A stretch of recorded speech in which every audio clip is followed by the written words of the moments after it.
Платите кај дел од администрацијата доцнато од вообичаеното поради неажурност на власта.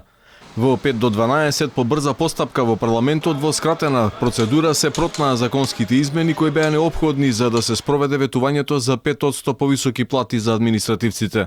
За власта е важно што ветеното ќе било реализирано. Во законскиот рок сите администрацијата не само што ќе ги добија платите на времено во законски рок, туку ќе ги добија со 5% покачување од овој месец. Значи до 15 во месецот. Тоа е законскиот рок, меѓутоа нема да чекаме да дојде крајот на законскиот рок, како што и вие самата спомнавте, денеска се очекува поскратена постапка да помине законот.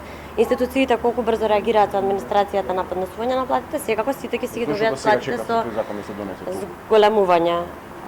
Веќе како што кажав, 3 пати имаше покачување во платите на едната администрација. Но проблемот е што добар дел од јавниот сектор платите ги добива на први во месецот, па така сега поради законските процедури ќе мора да чекаат со задоснување.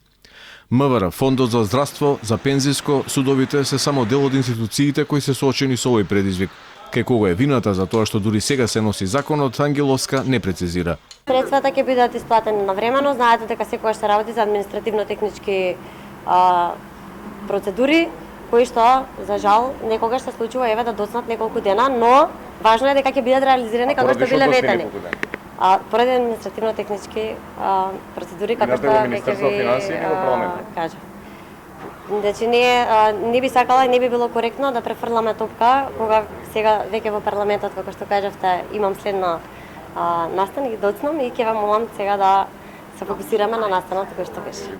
Од зголемувањето на платата на административците, кои се околу 140.000 во држава, ќе се офајдат и министрите, но и пратениците, чија плата се утврдува согласно просечната на ниво на држава, која со ова дополнително ќе порасне.